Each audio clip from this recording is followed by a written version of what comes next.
өргөмэн үзүүлж байна.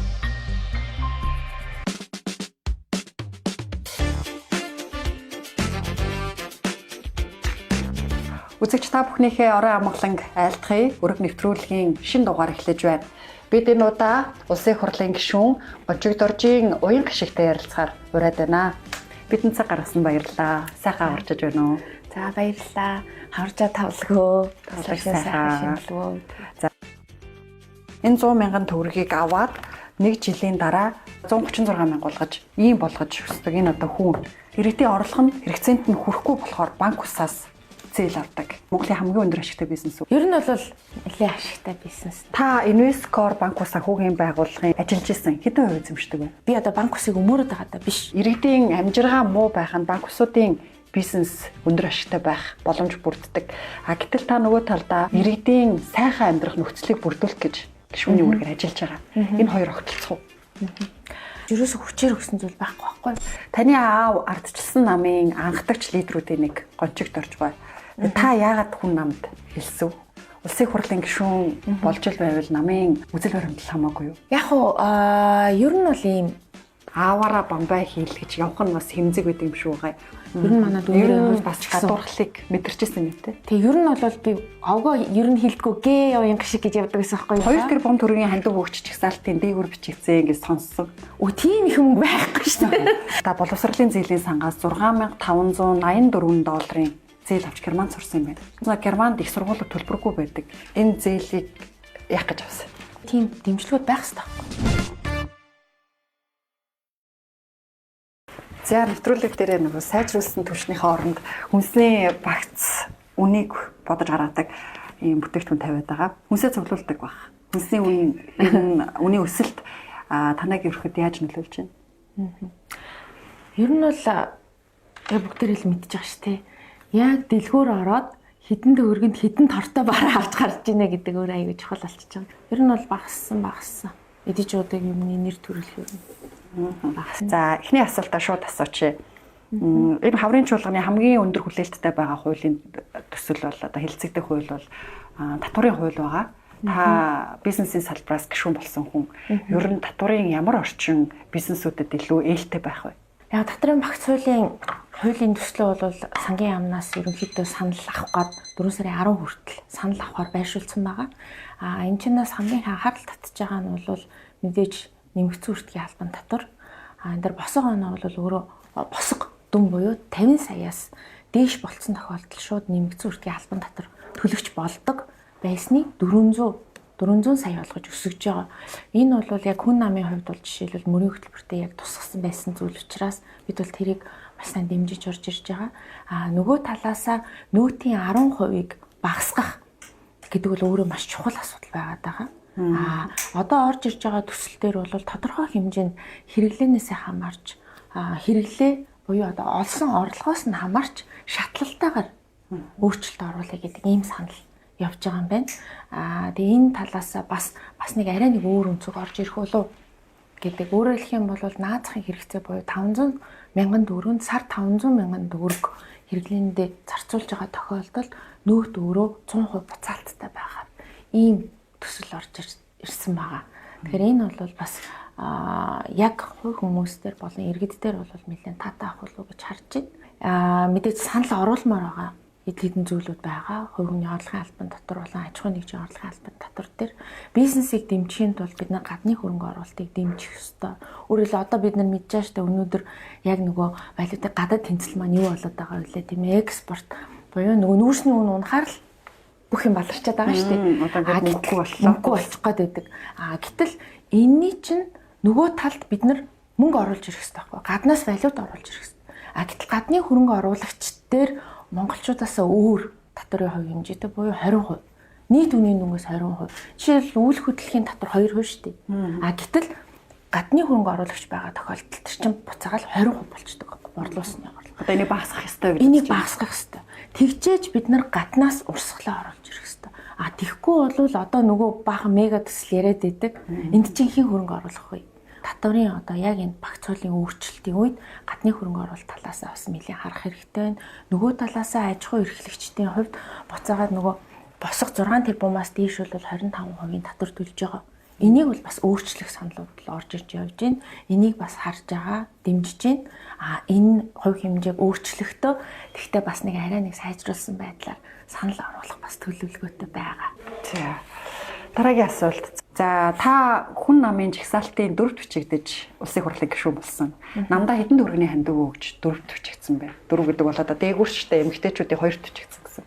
Тэг яг энэ ер нь хүмүүсийн нэлээд сонирхол татдаг асуудал юм шиг байгаа. Тэгэхээр ер нь бол яг хүн намын хувьд бол айхтар жагсаалтанд мөнгө төгрөгөөр жагсаах гэхээсээ илүүтэйгээр яг одоо жижиг намын хувьд ч гэдэг юм уу тийм ээ тухайн намд оруулсан хувийн нэмэр нөгөө талаасаа буцаагаад энэ жагсаалтаар гишүүн болоод орсон тохиолдолд энэ хүн намын мөрийн хөтөлбөрийг хэрэгжүүлэх талдаа хэр одоо оролцоотой байж чадах вэ гэдэг талаас нь бас хүмүүсээ ерөнхийдөө сонгож жагсаасан гэж харж байгаа. Тэгээ мэдээж огт санхүүгийн одоо оролцоо байхгүй байх гэж юу аах вэ? Мэдээж хандив өгч байгаа. Мэдээж хандив өгч. Харин 2 тэрбум төгрөгийн хандив өгч жагсаалтын дээгүүр бичигдсэн гэж сонссон. Тийм их мөнгө байхгүй шүү дээ. Тэгэхээр санхүүгийн их усүр нь юу вэ гэж асуумаар байна. Тий. Ер нь бол бидний миний хувьд гэх юм бол тийм тэрбум гэсэн тийм том тоол байхгүй. 근데 санхүүгийн их усүрээ би өөрөө компани удирдах албан тушаал одоо олон жил удирдах албан тушаал хийсэн. Нөгөө талаасаа за 10 гаруй жил хуулийн компанитай байлаа. Тэрний дараа сүүлийн одоо 10 жил бол банк санхүүгийн салбарт ажилласан. Ер нь бол төрийн байгууллагад ажиллаж үзээгүй, төрийн албанд ажиллаж үзээгүй. Тэгээ нэгэн төвийн хөвшил байгаагийн ач тус юу илээ. Тэгээ ямар ч байсан санхүүгийн хувьд бол асуудалгүйгээр одоо тодорхой хэмжээний хандиваагууд намдаа одоо санхүүгийн дэмжлэг үзүүлээд явсан. Өөрөөр хэлэх юм бол яг тойрог дээр нэр дэвшсэн гишүүдэд дэмжихийн тулд тийм ээ хэвлэлийн зардал, буцаад одоо үүдээ хуулагчийн хувьцас сунар тийм ээ тэрний одоо зардлуудыг бид нар бас санхүүжүүлэх маягаар иймэрхүү байдлаар санхүүжилтанд оролцож ажилласан. Тэр бүх 2 тэрбум бол биш юм байна. Жагсаалтын араар бичигдсэн эмэгтэйчүүд харин мөнгөтэй хүмүүс нь урагшаа орчлоо гэсэн тийм тараа намын л гişүүд штэ тийм сошиал орчинд бол явсан л та. Яг одоо тэгэл хүн болгон янз бүрээр л ярина одоо нөгөө ямар ч байсан тухайн үеийн нөхцөл байдлаа тэгэл ойлголцоод л явсан. Таны аав ардчилсан намын анхдагч лидерүүдийн нэг гончигт орж байгаа. Тэгэхээр таны дүү ардчилсан намынх байсан. Та яагаад хүн намд хэлсв? Улсын хурлын гишүүн болж ил байвал намын үзэл баримтлал хамаагүй юу? Энийг өөрчлөө. Бас 3 минутанд хариулах гэдэг шүү дээ. Тий. Яг ер нь бол ийм миний хувьд яг 18 нас хүрээд төрсөн өдрийнхаа яг дараа хамгийн түрүүнд хийгдсэн ажил юу гэхээр би социал-демократ намд элсэн. Өөрөөр хэлэх юм бол яг насан туршигээ би бүр яг тисч чадсан үлээгээд яг аавынхаа намд элсэж орохыг аяг хүсчихсэн байхгүй. 99 онд элсэжсэн билээ тий. Тэрний дараа одоо социал-демократ нам нэг арчилсан чиглэлийн намнууд нийлээд арчилсан нам бий болоход автоматар арчилсан намын гишүүн болцсон. Явж агаад яг 20 онд арчилсан намаас гарсан. Тэгээ яг мэдээж саяхан гарсан юм биш тий 20 он. Тий 20 оны сонгуулиар би хүн намаас Баян зүрх дүрхт нэр дэвшсэн. Тэрнээс өмнө бол яг хүн намд орохоос өмнө арчилсан намын гишүүнээсээ татгалцаад тэг хүн нам чинээр гишүүнээр хэлчихсэн. Тэгэхээр энэ бол яг үзэл санаа гэдгийг юм уу үзэл баримтлалын хувьд бол айхтар ялгаатай зүйл бас биш. Өөрөөр хэлэх юм бол тухайн үед хүн нам маань өөрөө социал-демократ үзэл баримталтай зүүн төвийн нам байсан. Энэ нь өөрөө миний хувьд бол яг өөрийн одоо үнцүүлэлтэй чиг баримжаатай бол нэгдмэл байсан. Нөгөө талаасаа хүн нам шинээр байгуулагдсан намын хувьд яг одоо ардын намд ч байсан хүмүүс байдаг, арчилсан намд байсан хүмүүс ч байдаг. Энэ одоо хоёр намыг засаж сайжруулах гэхээс илүүтэйгээр өөртөө яг цоо шинээр яг ингэ зөв явъя. Яг үнэт зүйлтэйгээ явъя. Яг өөрсдийн энэ одоо улс төрт оруулах хувь нэмрээ хин нэгэн улс төрийн доторх тоглоом гэж одоо цаг өрөхгүйгээр өөртөө хийгээд явъя гэдэг ийм сонголтын зорилгын үндсэн дээр бол ер нь бол хүн намд нэгдэж явсан. Ер нь бол одоо арчилсан намын гишүүдтэйгээж тэр бас айгүй одоо дотн байдаг. Яагаад тэгэхээр бидний хувьд бол нам үйл харгалзаад залуу үе за ямар ч байсан бид одоо ахмад үе залуу үе хоёрынхаа дундын гүүр нь болж ажиллах хэрэгтэй. Энэ хугацаанд бид нар залуу үедээ арай нэг илүү сайжруулсан хувилбарыг арай нэг одоо амьдралаа дэвшлүүлэхэд энэ хууль эрх зүйн орчин болоод цэвэрсэн нийгмийг хүлээлгэж өгөх нь яг бидний үеийнхний үүрэг юм болов гэж хараад байгаа. Тэр талаасаа бол одоо өөрсдийнхөө чиг үүргийг ухамсарлаад энэ хүн намын залуучууд 3 дахь хүчин болж орж ирж байгаа гэсэн үг. За та Инвесткор банк ус санхүүгийн байгууллагын болон Инвесткорын одоо хамаарал бүхий компаниудад ажиллаж исэн хэдэн хувь эзэмшдэг вэ? Хувь эзэмшдэг үү? Инвесткор дээр бол хувь эзэмшдэггүй. Тийм. Тэгээд анх 2018 оны 8 сард яг энэ Инвесткор группт нэгдэж орсон. Энд бол ямар ажил анх хүлээж авсан бэ? Нэгдэж орсон гэдэг нь гүйцэтгэх захирлаар уу? Гүйцэтгэх захирлаар. Гүйцэтгэх захирлаар яг 2018 оны 8 сарын 1-нд одоо үнцаасны компани Инвесткор Капитал үнцаасны компани гэдээ байгаа.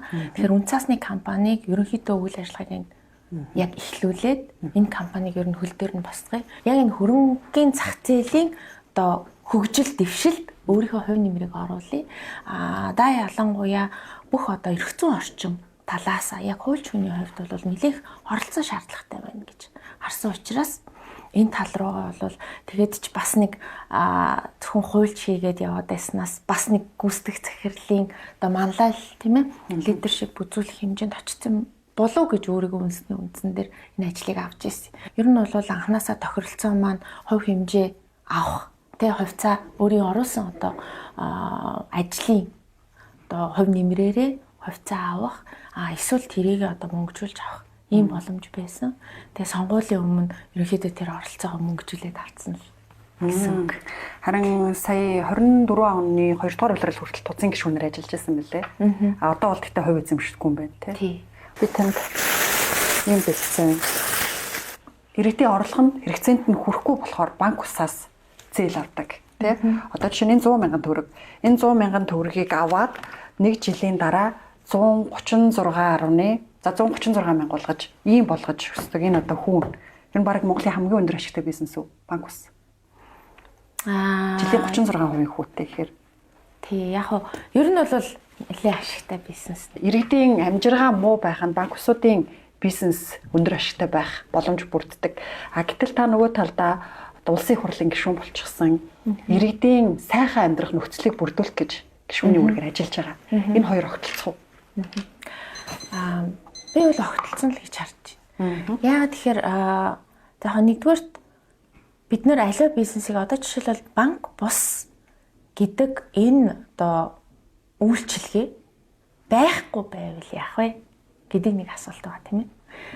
Өөрөөр хэлэх юм бол за банк усуд бол өөр байгаа. Янз бүрийн байгаа. Жишээлбэл Инвесткорын хувьд бол би нэг ягаад зөв хэрэгцээтэй вэ гэж хардаг гэхээр Инвесткор банк усын хувьд жижиг дунд бизнес эрхлэгчдийг бол маш өндөр хэмжээнд дэмждэг.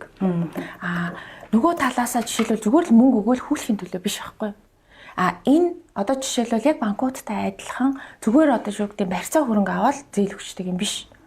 Яг энэ зээлийг төлж чадахгүй юу гэдгийг маш сайн судалгаа хийдэг. Дээрээс нь яг тэр зээлийн явцад тухайн одоо аж ахуйн нэгжлэр жижиг дунд бизнес эрхлэгчдэр сургалт явуулдаг. Мөнгө өрсөлийн тооцоогоо хийж үзэх хэрэгтэй.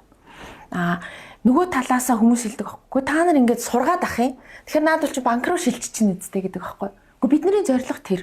Өөрөөр хэлбэл тэр хүн аж амьдралаа сайжруулахын тулд банкнаас зээл авъя гэхээр нөө шаардлагыг хангаж чаддаггүй. Гэтэл тэр үүх түүхийг үүсгэх хэрэгтэй байхгүй. Тэгэхээр тэр үүх түүхийг үүсгэх боломж нь юу гэж юм гэхээр банк усаас тэр барьцаа хөрөнгөхгүйгээр үйл ажиллагааных нь одоо өөрсдийнх нь үйл ажиллагаанд суйрлаад энэ зээлийн хэмжээг өгч чадчих байгаа байхгүй. Энэ нь өөрөө эхлээд даах хэмжээнд бага хэмжээгээр тийм ээ. За энэ хэмжээнд сайжруулсны дараа буцаагаад эн чинь ингээд машин болоо явчих юм бол танай бизнес ашиггүй, та нар буцаад төлж чадахгүй. Бидний зорилго бол тэр барьцаа хөрөнгийг хураагаа зараад юу гэдэг 50% ашиг олох биш байхгүй. Тэгэхээр энэ талаасаа бол банк усын үйл ажиллагааг бол шууд буруутгах нь өөрөө бас зохисгүй байна. Нөгөө талаасаа иргэд яг тэр хэрэглээний зээлийг аваад тухайн одоо үед шаардлагатай байгаа зүйлээ одоо өөрийнхөө хэрэгцээг хангаж штэ. Тэрнээс биш ерөөсө хүчээр өгсөн зүйл байхгүй байхгүй. Тэгэхээр тэрийг аваад буцаагаад цаг хугацаанд төлвөл тэр өөрийн төлөх хүн багасч идэг. энэ мэтчилэнгээр бол илүү банк усын салбарыг банк ус гэдэг одоо банк ус санхүүгийн байгууллагын үйл ажиллагааг илүүтэй одоо мэргэжлийн болгох тал руугаа бол ЮНЕСКО-ийн хувьд бол нэлээд олон ажиллагаа хийгдсэн. Нөгөө талаасаа яг финтек буюу одоо pocket цэг юм байна гэдэг байгаа тийм ээ. Pocket-ор буюу одоо дижитал хэлбэрээр аппликейшнаас маш хурдан одоо надад яалтч байхгүй нэг 100 мянган төгрөг хэрэг боллоо шүү дээ. Би тэрийг хурдан хугацаанд авах надад хэрэгтэй. Тэгэхээр нэг бүртгүүлээ гэрээгээ хийцэн тохиолдолд тэрийг авах боломж байна. Гэхдээ энэ дээр нэг асуудал байгаа. Одоо бид нар юун дээр алдаад байгаа вэ гэхээр энэ одоо аппликейшнаар зээл өгж байгаа тохиолдолд одоо хөрөнгө орлогын харьцааг тооцохгүй буюу гэрээ хийгээгүй одоо буцаад бусад зээлийн байгууллагууд дээр ямар зээлтэй байгааг шалахгүйгээр өгöd байгаа маш олон аппликейшнууд зэрэг гарч ирээд байна. Харин саяхан энэтэй холбоотойгоор одоо машин барьцаалж банк усаас зээл авъя гэвэл 30-70-ийн харьцаатай болгоцсон байлээ. 30% заавал өөрөө төлөө гэдэг. Энэ нэг өсөндөө банк усуудыг хамгаалж байгаа хэлбэр үү? Ер нь дараагийн асуулт маань та одоо улсын хурлын гишүүн бол банк усуудыг хамгаалж ажиллах уу? Энийг хараа нэг ингэж өнцөг нь өөрөө юм. Одоо жишээлбэл банк усыг хамгаалах уу гэдэг банк усыг хамгаална гэдэг нь юу гэсэн үг юм бэ гэдэг аахгүй. Өөрөөр хэлэх юм бол тэр 30-70 болж байгаагийн шалтгаан юм. Тэр одоо зээл авж байгаа хүн тэр зээлээ төлөх ёстой тийм ээ. Гэтэл тэр 100% төлж чадахгүй бол яах вэ? Нөгөө харж их салтанд орно ш. Зүгээр нэг автомашин эсвэл одоо юу гэдэг нэг одоо зурагт авахсныхаа төлөө зээлээ төлж чадахгүй ипотекийн зээлд хамрагдах боломжгүй болох байхгүй. Дараа нь банкнаас ямар ч зээл авах боломжгүй болно.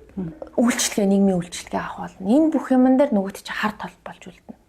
Тэгэхээр яагаад энэ 30-70 гэдэг юм уу энэ харьцаанууд бий болж байна вэ гэхээр тухайн одоо санхүүгийн сахилга батыг л бий болгож байгаа гэсэн үг. Тэгэхээр нэг талаасаа за бид нар одоо юу гэдгийг би одоо банк усыг өмөрөд байгаа даа биш. Тийм ээ надад одоо энэ банк ус дээр ямар нэгэн их ашиг хувьцаа тийм бол байхгүй. Хэрвээ банк ус үнэхээр яг мөнгө хүлэлт яваа тэнцээ ингээд иргэдийн их ашиг хохироод явах юм бол мэдээж эсрэг дуурна.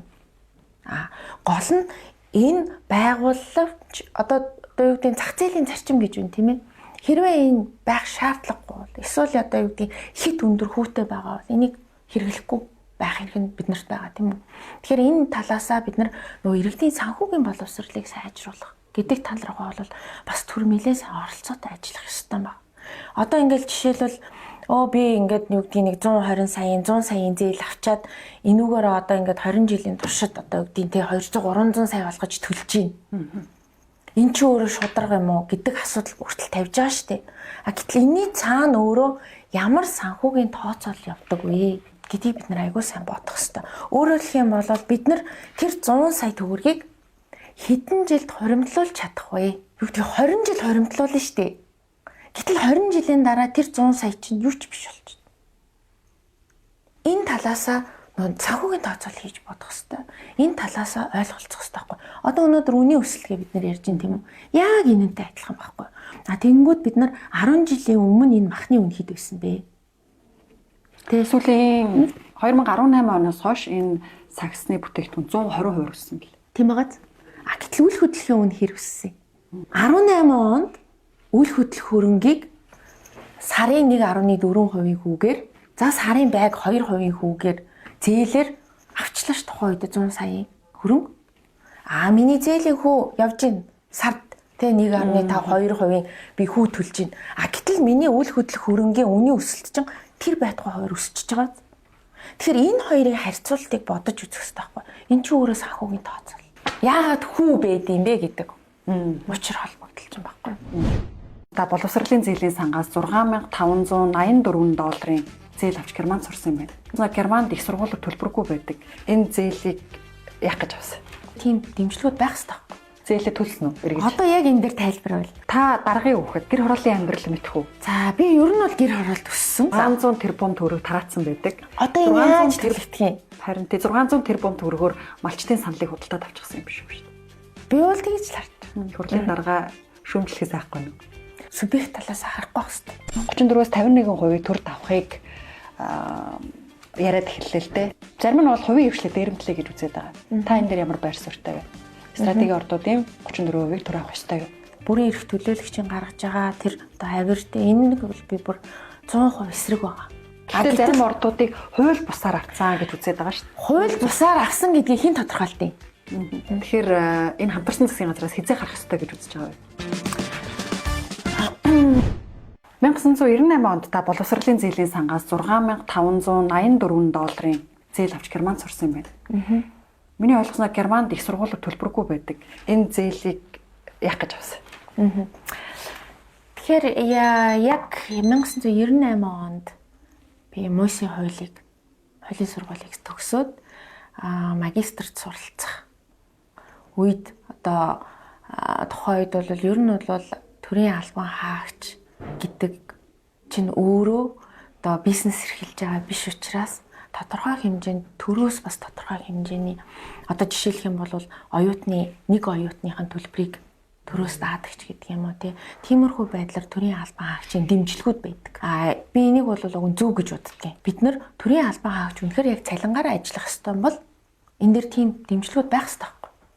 Тэрнээс биш өнөөдөр бид нарт юу тогтчиход байна вэ гэхээр төрийн албан хаагч гэдэг бол баян тансаг тийм ээ. Даа ялангуяа улс төрч гэдэг бол нөгөө хулгай хийгээ мөнгө олоод баяжих ёстой гэдгийг бүр хүлээн зөвшөөрчөд байгаа байхгүй. Тийм байж болохгүй шүү. Тийм ээ. Өөрөөр хэлбэл нэгэнт одоо энэ цаг хугацаагаа одоо хувийн хөвшилтээр гэдэг юм уу бизнес үнэлэгдэх байсан цаг хугацаагаа энэ чинь улс төрт зориулж байгаа бол тэр хэмжээнд улс төрчдийн хувьд тодорхой хэмжээний төрийн дэмжлэгүүд байдаг хүүхдийн сургууль сурах ч гэдэг юм уу тэр талаасаа тиймэрхүү дэмжлэгүүд бол байсан. Нөгөө талаасаа яг тухайн үед бол ээж аав хоёрын маань хувьд бол намайг гадагшаа сурах боломж байгаагүй санхүүгийн хувьд. Тэр талаасаа яг энэ одоо тэтгэлэгт тухайн үед бол тэтгэлэг зээл гэж нэрлэж байсан. Хэрвээ өөр Америк ч гэдэг юм уу тийм өөр тийшээ явсан бол эн чинь бүр дийлдэхгүй их мөнгө болно шүү дээ. Одоо ингээ харьцуулаа харж байгаа. Тэнгүүд энэ нь яг тухайн үед 12,000 Deutsche Mark байсан. Тэгэхээр сард 1,000 Deutsche Mark-ыг байрны төлбөрт очиод оюутны байранд амьдрна. Тэгээд хоол хүнсний зардал гэж яг нийтжлийн зардлахгүй. Ерөөсөө ер нь бол хэрэглээний тэтгэлэг гэсэн үг. Тэгээд нэгэнтээ тэнцээ очсон Германд очсон хүний хувьд чинь за одоо Монголын засгийн газраас тэтгэлэг аваад иж юу вэ? Та үргэлжлүүлээд Германы сангаас тэтгэлэг аваа явъя гэд. Тэгээд Эбертийн сангийн тэтгэлгийг аваад тэгээд дахиж энэ тэтгэлэг үргэлжлээг байгаа байхгүй юу? Үргэлжлээгүй. Нэг тийм учраас нэг л жил яах. Тийм учраас үнэн бага байгаа юм. Тэгэхээр энэ $6,000 зээлээ төлсөн үү? Эргэж. Одоо яг энэ дээр тайлбар байл. Сүүлд би бас очиж нөгөө эрүүгийн цагтад бүгдийг асуусан шүү дээ. Бүгдэн байцад дээр. Тэн дээр бол би яг миний хавцад материал ороод ирж байгаа байхгүй. Тэгээд тухайн үед яасан гэхээр би буцаагаад яг эренгүүтээ яг л хугацаанд ирээд за би 1 жилийн тэтгэлэг авсан. Хууль зүйн яамд очсон. Тэгээд за би одоо хууль зүйн яамд ажиллая. Гэтэл яг тэр үед эрх баригч нам ардын нам байсан. Тэнгүүд би чи нөгөө ардчилсан намын лидерийг өгт болж таарж байгаа шүү.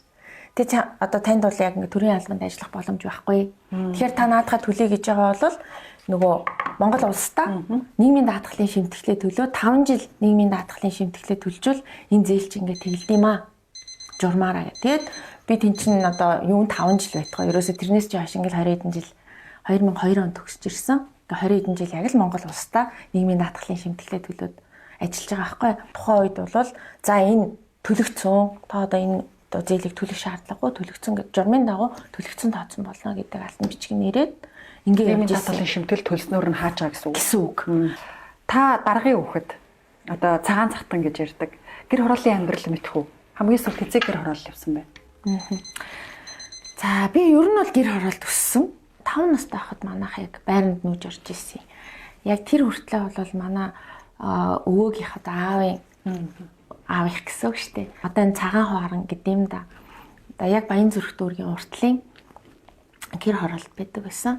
Тэгээ эмээ дээрээ эмээ өвөөтөөгөө бид нар ч одоо яг нэг гэрт нэг орон дээр нэг айлаадаг байлаа шүү дээ. Тинчээ нөгөө том ахынхаа нинчээ манах те тэгээ эмээ өвөө гэл те. Тэгээд ер нь бол гэр хорооллын амьдралыг сайн мэднэ. Тэгээд эмээгийнх маань бас нэлээд сүүл хүртэл бол яг тинчээ хашаанда байсан. Яг гэр хороол бол за мэдээ сонгуулийн үеэр бол бид нар гэр хороол орон нутаг ер нь тэмдгүүл явж байгаа шүү дээ ажиллаж байгаа. Тэгээ хамаатан саднууд ч гэсэндээ бас гэр хороолд байгаа. Тэгээ бид нар яг энийг гэр хороолыг бид нар бас аюу олон өнцгөөс харах хэрэгтэй байгаа. Нэг талаасаа жишээлбэл огт гэр хороолгүй болно гэдэг бол бас зөв биш. Энийг бид нар яг гэр хороол гэд нэрлэлчээд байгаа юм. Энэ гэрээ байлгаж болж гин, байшингаа байрлуулж болж гин. Хашаанда хичнээн тогтоо амьдарч байгаа хүмүүс байгаа шүү дээ. Утаагүй яндангуй болох хөрсний бохирдолгүй болох буюу энийг өнөөдөр бид нар суурьшмал тийм ээ хотын соёлд оруулж нэвтрүүлэхийн тулд яах ёстой вэ? Энэ чиг одоо хүмүүсийн хандлага бас байгаа. Өөрөөр хэлбэл энэ болохгүй юм аа. Энд чинь өөрөө ингээд хөрсний бохирдол буцаагаад ингээд тухтай байдал чинь нөлөөлж байгаа маа гэдэг өнөөдөр хүмүүсээ ойлгоод эхэлчихлээ шүү дээ. Тэгээ тийм учраас энийг өөрчлөх юмнууд ийж байна. Хашаанда хичнээн сайхан амьдарч байгаа айлуу зөндөө байна. Энэ бол өөрөө бас эрхчлөө байхгүй. Яг гэр хорооллоор явж үзсэн үү гэдэг нь хамгийн хүнд нөхцөл байдал, бодит амьдрал тэнд байдаг. Вакуумжааг үзтэй л гэж байгаа. Явсан үзсэн. Бараг ингээд цаг хугацааны хязгааргүй. За өглөө ингээд 11 цаг үед 10 цаг 11 цагийн үед явхад тэнд яг ингээд годомжин цогтун хүмүүс хэвтчихэдэг. Цогтун хүмүүс салхачл байдаг тийм ээ. Оройч явсан байж л байдаг. Тэр хогийн цэг тойроод ингээд хүмүүс сууж байдаг. Энийг бол бид нар өөрсдөө яг нөгөө уг үнцээр нь аягүй сайн бодох хэрэгтэй. Яагаад юм болчихоо? Тэнгүүд одоо жишээлбэл юу гэдгийг сонгуулийн явцад ингээд нөгөө уулзлууд хийн штэ. Тэнд эхнэрүүд ирдэг байхгүй. Эмэгтэйчүүд байна. Тэнгүүд энэ чи юу шаарддаггүй гэхээр архины үйлдвэрүүдийг хаа гэдэг байхгүй. Өөрөөр хэлбэл яг тэр хүний одоо шууд тусч байгаа дайсан нь архи байгаа байхгүй. Яа тэгэхээр яг гэр бүлийнх нь хамгийн хайртай үнийг живүүлчихэд нь шүү. Гэтэл яг тэр архинд орсон шалтгаан юу вэ? Гэдэг дээр бид нар аягүй сайн бодох хэрэгтэй. Өнөөдөр төр жишээлбэл үүдгийн архины үнийг нэмдэг ч юм уу, архины үйлдвэрийг хаадаг ч юм уу. Тэглээгээд нөгөө далд эдийн засаг чинь нөгөө шагийн архи чинь илүү хортуулаад гараад ирнэ. Гэтэл энэ дээр тэр хүн ажилтай бол тийм ээ, ажлын байртай. Тэр ажлын байранд ажиллах чадвартай. Одоо сургууль боловсрал нь болж явах юм бол тэр хүн архиугаад ингээд одоо нийгмийн доод хэмжээнд туртлаа өөрийгөө дордуулъя гэж хэн ч хүсэхгүй шүү дээ. Тийм учраас бид нар өнөөдөр одоо юу гэдэг гэр хороолол, тэр ядуурал энэ одоо архитекттай тэмцэхийн тулд бид нар яах ёстой вэ гэхээр өнөөдөр тэр ядуурлын гол шалтгаан юм дээр байгаа ажлын байрыг нэмэгдүүлэх. Нөгөө ажлын байрыг нэмэгдүүллээ гэхэд тэр ажлын байранд очихын тулд нөгөө насан туршийн боловсрал давтан сургалтууд гэдэг юмнуудыг бид нэр хийх ёстой байхгүй. Энэ болгоныг бид нар заавал бодлогоор дэмжиж хийх ёстой. За дараагийн асуулт маань улсын хурлаас, засгийн газраас, стратегийн ордын одоо 34-өөс 51% те ухаан удхийн, цагаан суургын, нарийн сухатын гээд 34-өөс 51% төр давхыг яриад эхэллээ л те. Нэлээд энэ хаврын бас гол улс төрийн дулаан энийг тойроод болох бах. Зарим нь бол хувийн хвшлээ дээрэмтлээ гэж үзээд байгаа. Та энэ дээр ямар байр суурьтай вэ? Стратегийн ордуудын 34%-ийг төр авах ёстой юу?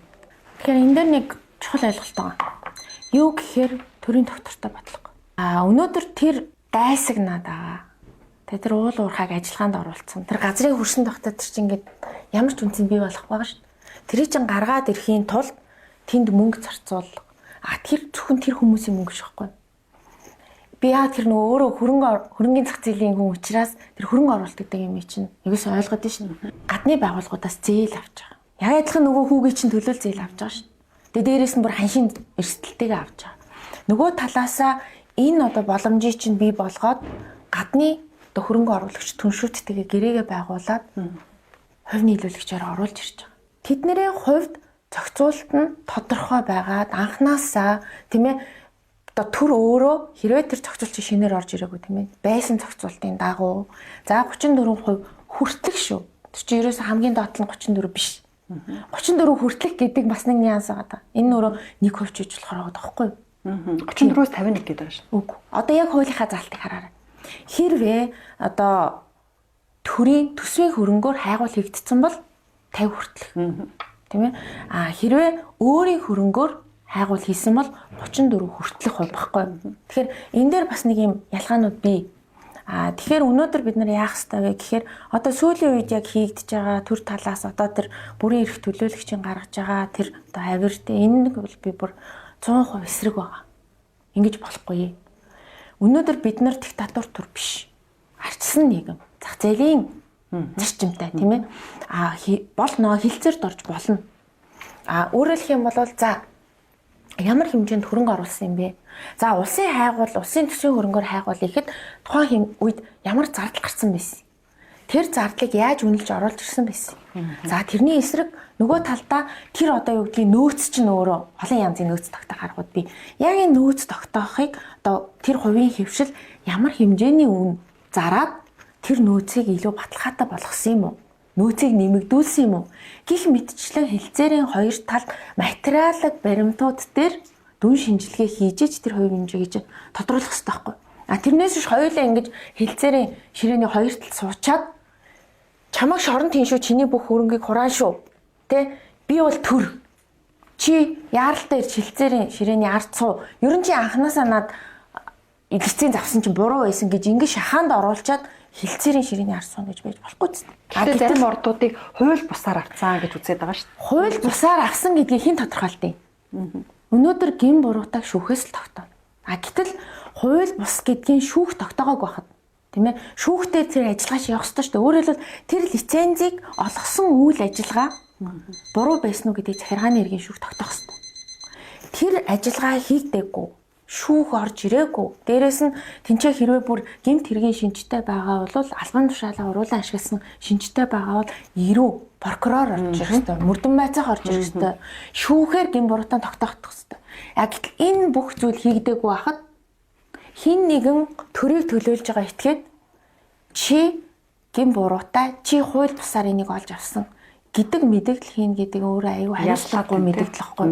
Энийний үндсэн дээр тухайн компани олон улсад байгаа хувьцааны үн яаж нөлөөлж байгаа гэдэг бид нэр анзаарах хэрэгтэй. Энд чинь өөрөө улмаараа зөвхөн тэр компани ч гэдэг юм уу тэр нэг хүмүүсийн асуудал биш واخгүй. Өнөөдөр бид нар Монгол улсад яаж гадны хөрөнгө оруулалт татах вэ? Яаж гадныхныг Монгол улсыг те сонирхуулах уу гэд те үүлээ барж штэ. Тэгжээч нөгөө талд нь гү чи ороод ир 10 жилийн дараа чамайг амбардаад гаргана гэдэг юм яриад суух юм бол энэ өөрөө шудраг биш байхгүй. За дараагийн асуулт маань та бол 2 дугаар үеийнхний төлөөлөл 2 дугаар үеийнхний хамгийн эмзэг зүйл бол одоо үргэлж ааваараа овоглогдож ааваараа бомбай хийлгэж явах нь бас хэмзэг байд юм шүү гай. Тэгэхээр өөрийн легаси яаж үлдээх вэ?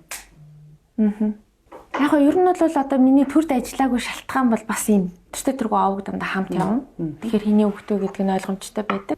Одоо намчрахал талаасаа хэрвээ одоо ардын нам байх юм бол төрд ажиллах боломжгүй ч гэдэг юм тийм. Арчилсан байгаад ажиллаад ороод ирэх юм бол энэ кранд болчлаа гэдэг ч юм уу тийм. Тэгэхээр энэ талаасаа бол би ер нь төрийн албанд ажиллах сонирхол байгаагүй. Ер нь манай дүүнэрийн хувьд бас гадуурхлыг мэдэрчээсэн юм те. Тэгээ ер нь бол би авгаа ер нь хилдэггүй гээ явын гişиг гэж явдаг гэсэн байхгүй ер нь альва юм дээр. Ягаад тэр энэ авг нэг талаасаа давуу тал нөгөө талаасаа сул тал. Миний хувьд бол нэг ерөөсөө давуу тал болгоё гэж бодож байгаагүй. Ер нь анханасаа л өөрийнхөө хүчээр би ч эрт тусдаа гарсан. 18 нас хүрэл хүнтэй суугаал. Тэгэл 19-тэй ээж болол ингээл явцсан хүн чинь ер нь бол яг өөрөөхөө л явъя тийм ээ. Одоо манай бит хоёрын хувьд бол яг амьдралаа өөртөө босгоод явж байгаа. Мэдээж ээж аав маань зүгээс биднэрт олгосон тэр боломж бол сайн боловсрол эзэмшүүлсэн тийм ээ. Ямар ч үсэн хайраар дутаагааг үүсгэсэн. Амьдралыг одоо үзэх үзэл тийм ээ. Аливаа юмд одоо юу гэдгийг дутуугийн комплекс үүсгэх үуч гэдэг юм уу тийм ээ. Тэр талаасаа бол давуу талуудыг үүсгэсэн байлгүй яах вэ? Энэ талаасаа бол яг миний хувьд бол яг улс төрд ороод ирэхэд мэдээж энэ нөгөө аавынхаа нэрээр энэ дээр бол би хэмзэглээгүй. Яа тэгэхээр би энэ одоо 20 хэдэн жилийн туршид өөрийнхөө бас нэг байр суурийг олцсон тийм ээ. Салбарынхныхаа хувьд за хуульчдынхаа дунд гэдэг юм уу тийм ээ. Одоо санхүүчдийнхаа дунд гэдэг юм уу. Ямар ч байсан энэ хүн чинь өөрөө өөрийнхөө чадвараар тийм ээ өсөж дэвсээ ингээ явцсан тасралтгүйгээр одоо ажиллаж хөдөлмөрлөж явсан учраас бол одоо хүмүүсийн хувьд илүү одоо даргын үхэд гэхээсээ илүүтэйгээр мэрэгчлэлтийн хувьд бол өөрийгөө танигдсан гэж бодож байгаа. Тийм учраас одоо юу гэдгийг гишүүн болоод ороод ирсэн ч гэсэн би ямар ч байсан нэгдүгээрт одоо юу гэдгийг даргын хүүхэд гэдэг юм уу улс төрчийн хүүхэд гэдгээрээ одоо үүргээ илүү одоо 2-3 дахин илүү ухамсарлж орж ирж байгаа. Яагаад тэгэхээр би аавынхаа үлдээсэн легасиг дутаачлахгүй. Одоо удирдахч хүний дүр удам бас дотоод төлбөр байж болохгүй. Өндөр хүлээлттэй байгаа. Тэр утгаараа бол нэлээд хичээж ажиллах одоо том үүрэг хүлээлт байгаа. Тэгээ тэр талаасаа ч гэсэн бас нэлээд хичээж ажиллана л гэж бодож байгаа шүү дээ. За хүн намыг хамарсан засгийн газарт орсны төлөө олон нийт иргэд дүнгээ тавьж сая өнгөрсөн орон нутгийн сонгуулиар танай нам сонгуулиар арчуулсан ганц ч судал аваагүй нийслэлд. Тэгэхээр энэ хамтарсан засгийн газраас хизээ гарах ёстой гэж үзэж байгаа вэ? Яг хөө ер нь бол нэгэнд орсон бол гарна гэдэг мух байхгүй. Тэгэхээр нэгэнд хөтөлцөж орчоод буцаагаад болохгүй ангууд за би явлаа гэдэг чинь мух байхгүй. Анхны шийдвэрийг та дэмжижсэн үү? Анхны шийдвэрийг бол мэдээж эхэндээ бол бид маш удаан одоо ярилцгаасан тийм ээ. За ер нь хамтарсан засагт орох хэрэгтэй юу хэрэггүй юу? Нэг талаасаа эн чинь бид нар бол илүү мэрэгчлэн талаасаа тийм ээ үр дүн талаасаа бас нэг харж байна. Нөгөө талаасаа олон нийтийн хүлээж авах үнцэг ямар байх вэ? Тийм ээ гэдэг талаасаа байгаа. Гэхдээ миний хувьд бол анханасаа дэмжсэн шалтгаан юу байсан бэ гэхээр өнөөдөр улс төрийн нам яах гэж одоо сонгуульд ордгийн. Яах гэж их хурлд ордгийн. Ерөөсөө л ирэх барих гэж үздэг. Тийм ээ. Бид нар нэг энэ боловсролын реформыг хийчихсэн. Энэ нийгмийн даатгалын реформыг хийчихсэн. Энэ эрчим хүчний реформыг хийчихсэн. Тэнгүүд 8 сул гишүүн энэ реформыг хийж чадах уу гэдэг асуулт. Юмыг шүүмжлэх айгүй амархан байхгүй. Микрофон олдох тоолонд болохгүй байх, бүтэхгүй байх, та нар чадахгүй байх, зайл гэж хэлэх шиг амархан юм байхгүй байхгүй. Тэгээ явах юм бол одоо супер сөрөг хүчин байж чадна. Гэхдээ сөрөг хүчин гэдэг маань өөрөө бүх юмыг эсэргүүцэх гэхээс илүүтэйгээр нэгэнд энд одоо их хурлын гишүүн гэв орж ирж байгаа юм бол нэгэнд одоо 8-8 гишүүнтэй улс төрийн хүчин 3 дахь хүчин гэж орж ирж байгаа юм бол яагаад засагт ороод тэр хоёр салбарыг аваа явж болохгүй гэж. Тийм ээ олон хавтлаа энэ салбарыг авч чадахгүй шүү дээ. Тэгэхээр энэ салбарыг аваад энэ дээр юу хийж чадах харуулж яагаад болохгүй гэж. Нэгэнд ингээд ороод ирсэн боловсролын салбар эрчим хүчний реформ хийн гэсэн бол бид нэр үр дүнгийн гаргахын төлөө л явна. Одоо мэдээж нэг талдаа олон нийтийн одоо саналыг авах тийм ээ сонгогчдоор одоо ваавлуулах гэдэг юм уу тийм ээ популяр энэ бол энэ талын асуудал. Нөгөө талдаа улс төрийн намын ажил бол төрийн үйл ажиллагааг энэ төр яах гэж гарч ирсэн тийм ээ сонгогчдынхаа төлөө энэ нийгмийн нөхцөл байдлыг чинь сайжруулах. Тэрний төлөө бас ажиллах хэрэгтэй шүү дээ. Тэгээ энэ талаасаа бол би хамтарсан засагт орохыг бол дэмжсэн. Гол тавьж байгаа зарчим бол засгийн газрын хуралдаанда бид нар аягүй сан оролцоотой байх хэрэгтэй. Засгийн гаргаж байгаа шийдвэрийг бид нар дэмжихийн тулд ямар ч байсан өөрсдийн санаа дэмжлэгийг оруулсан байх хэрэгтэй. Хэрвээ үнэхээр бидний одоо мөрийн хөтөлбөрийн эсрэг, засгийн газар өөрийнхөө үйл ажиллагааны хөтөлбөрийн эсрэг одоо нийт эрх ашигын эсрэг юм хийх гээд ах юм бол бид нар их хуралдах сөрөг хүчнийхээ үрийг биелүүлнэ. Тэрс бүх гарсан шийдвэрийг дагна гэсэн үг биш үү? Хэрвээ тэгдэг байсан бол засгийн газар их хурал гэж хоёр байхын хэрэг юу? Тийм үстэй тий. Тэгэхээр сөрөг хүчний хаач ажлыг хийн, одоо засгийнхаа ажлыг хийн. Гэтэ одоо намынх нь хоёр дарга нь хамтарсан засагт орчихсон засгийн газрын хоёр сайд хийж явах үед улсын хурал дээр засгийн газрыг шүүмжилж чадчихна.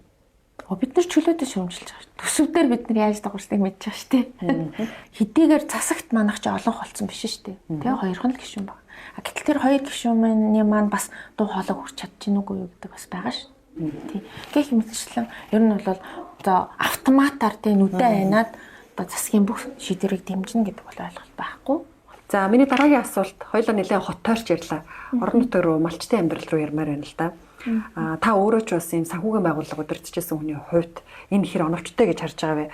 Малчтын одоо аж ахуйг дэмжиж шинэ оршин хөдөлгөөнөөрөө бараг 600 гаруй тэрбум төгрөгийг тараасан. Тэгээ энэ хэр оновчтой байж чадах вэ? Зүгээр ингээ мөнгө тараагаад орхичдаг нь яг дэмжлэг болох уу? Тэгэхээр энэ дээр нэг юм аягүй сан бодолцох хэрэгтэй байгаа юм. Энэ мөнгө эргэж төлөгдөх боломжтой юу?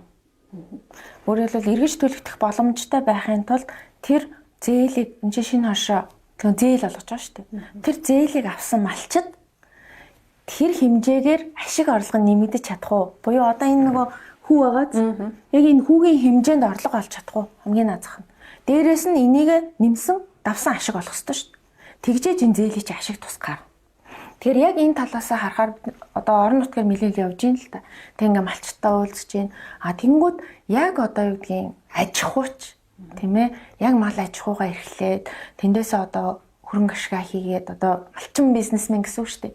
Тэр талаасаа хүмүүстэй ингээ уулзахад бол юу гэж хэлж ийн гэхээр энэ нь шал худлаа. Яагаад тэр жишээлбэл дор хаяж 9 сүлээ нийлнэ гэж байгаа байхгүй. Тэгэхээр би одоо юу гэдэг тэн дээр ямар одоо гуйлга явцсан бэ гэхээр нэг нөхөр за би тэр банкн дээр одоо тий энэ одоо зээлийг авах тий материалыг бүрдүүлдэг хүнтэй одоо айгуу дажгүй харилцаатай байна. Гарын үсг өгч. Хэдүүлээ нийлээд энэ мөнгийг авъя. Та нарт нэг тэд хэдэг үгүй.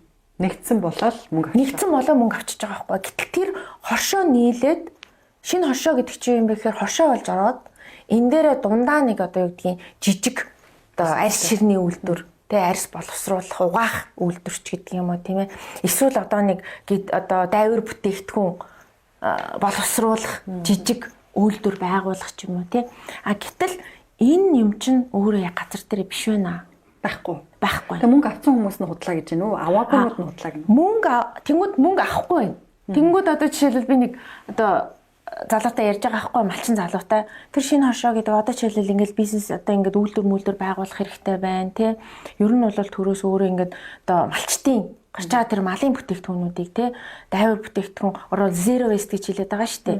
Хаягдлаггүйгээр боловсруулах тэр боломжийг бий болгохын тулд нөгөө төрөөс үйлдвэрүүдэд байгуулах хэрэгтэй байж тээ гэж байгаа байхгүй. Тэгмээ энэ шинэ хоршооны чинь гол зорилго нь ингээд жижиг үйлдвэрүүдтэй дундаа нийлээ байгуулах юм шүү гэхээр үгүй 9 хүн 3 хүн нийлээд бизнес хийхэд хэцүү үсттэй. Гэтэл би жишээлбэл төсөл бичээд ингээд орлоо гэхэд тэр 9 хүний нэрийг оруулна. Дээрээс нь бид 9 энэ бизнесийг хамтдаа хийж чадахгүй юу? Энэ өөрөө надад амар том хариуцлага болно. Энэ нөгөө хэд маань алтуул яах юм? Тэр мөнгөө хийхгүй л яах юм? Энэ бизнес дээр энэ өгөөж олох хэмжээнд зарцуулахгүй л яах юм? Би тийм хариуцлагагүй юм бол хэмээргүй байна. Тэрэнд орвол аваагүй юм дээр гэж байгаа байхгүй. Тий. Одоо жишээлбэл тэр мөнгийг авлаа гэд нэг юу гэдгийг 5 одоо нэг хэдэн мал нэмлээд авлаа гэдэг нэг 50% 100%. Тэгсээр нэ одоо ингэ 600 тэрбум төгрөг тараацсан байдаг. Одоо энэ яаж тэрлэгдэх юм? Харин тий 600 тэрбум төгрөгөөр малчтын саналыг худалдаад авчихсан юм биш үү? Би бол тэгж л харж байна. Ер нь бол одоо их хурлын даргыг танай их хурлын дарга л энэ шинэ хоршоо хөдөлгөөнийг санаачилсан шүү дээ. Их хурлын дарга шүүмжлэхээс айхгүй нэг. Гэхдээ одоо ер нь л шүү дээ. Энэ ер нь аливаа зүйлийг бид нар субъект талаас харахгүй байх хэрэгтэй. Бидний нэг гардаг алдаа тэр ихгүй юу? Бид нар амар субъектив. Өөрөөр хэлэх юм бол ямар нэгэн асуудал гараад ирэхэд хүний хайгаа явцдаг байхгүй юу? Тэ? Энэ уянга одоо чил нэг юм ярьлаа штэ. Тэгсэн чинь ингээл даргыгаа шүүмжилж байна гэдэг. Тийм юм. Эргээд хариуцлага тооцоход хүн хэрэгтэй. Тий. Гэтэл нөгөө талаасаа энэ одоо юу гэдэг би хамгаалж байгаа юм биш. Одоо шүүмжилж байгаа ч юм биш. Одоо жишээлбэл юу гэдэг малчтыг дэмжих гэдэг санаа нь сайхан. Энэ гол нь аливаа санаа өөрөө хэрэгжих боломжтой. Хэрэгжилт гэдэг нь би одоо нөгөө бизнесийн хүн одоо хувийн хвшлийн салбарын хүн болохоор хэлээд байна шүү дээ. Аливаа зүйл ингээд road map, action plan бүгд зурагдсан байх хэрэгтэй байхгүй юу? Оролцогчд нь тодорхой болсон байх хэрэгтэй, тийм ээ? Тэгэхээр тэр дундаас яг хаана асуудал үүсэх вэ? За энэ хүмүүсийн одоо өгж байгаа мөнгө тэрийг аваад яг тэр төслөө хийж гинүү гэдэг дээр хинт хяналт тавих юм бэ? Яг энэ зээлээ төлж чадах хэмжээнд чадамжтай байгаа хэсгээр нь яаж хяналтаа тавьж явах юм бэ? Яг тэр одоо банк усч байна, банкч байна, бүгд яг тэр хяналтаа тавьж явдаг байхгүй юу? Тэгэхгүй гинтгэн пал хийдэл юу гэдэг жилийн дараа 3 жилийн дараа хөөе мөнгөө төл гэж орж ирдэг байхгүй юу? Тэгвэл тэг байхгүй дампуур шүү дээ. Тэгэхээр одоо яг энэ зээлийн одоо зарцуулалт яаж явж байгаа дээр хяналт бол байхгүй нөө. Яг үнийг хэлэхэд. Дээрээс нь яг үнийг хэлэхэд цөрөг хүчний хувьд хэлэхэд бол энэ сонгуулийн өмнө иймэрхүү байдлаар тийм ээ санал нэг талаасаа шууд бус утгаараа санал худалдаа авалт мөн байхгүй юу? Тийм ээ? Юу гэдэг юм малчид ихэнх нь биднэрт мөнгө өгсөн. Тэрүүгээрээ би нэг портер аваад унтсан. Тэрүүгээрээ хүүхдийнхээ сургалтын төлбөрийг төлсөн. Гэтэл тэр чинь зээл штэ. Тэ? Гэдэг утгаараа тэнгууд тэн дээр яг эцсийн зорилго нь яаж харагдаж байна гэхээр яг энэ малчин энийг одоо бизнес болгоод энэчнээс өгөөж хүртэх гэдэг талаасаа биш ямар нэгэн байдлаар хэрэглээний зээл шиг явчихад байгаа байхгүй юу? Тэ? Портер аваад хэлчихдэг. Наад захыг хэрэгцээтэй байгаа юмдаа зарцуулсан юм чинь за яах вэ? Ингэж болохгүй шүү дээ. Тэгэхээр л эн чинь зорилго нь өөрчлөж байгаа. Тэгэхээр яг энэ зарчмуудаа барьж л хэрвээ төрөөс ийм одоо хөнгөлөлттэй зээлийн бодлого гэдэг юм уу ямарваа нэг одоо хөтөлбөр хэрэгжүүлэе гэж бодож байгаа бол энэ тал дээр бол аягүй сайн анхаарч байгаа хэрэгтэй. За баярлалаа. Бидний цаг гаргаж нэвтрүүлгийн маань урилгыг хүлээн авч 10 асуултанд маань нээлттэй хариулсан танд баярлалаа. Таны ажилд амжилт хүсье. За баярлалаа. Нэмээд уг нь нэлээд их юм ярмаар байлаа тийм үү? 3 минут гэдэг чинь бас тий. Товч өгөөд тодорхой нуршгүй. хугацаанд баригдлаа. Тэгээд дараагийн ажилд нь амжилт хүсье. Тэгээд хичээж ажиллах болно л хичээл. За хичээж ажиллаарай. За баярлалаа. За баярлалаа.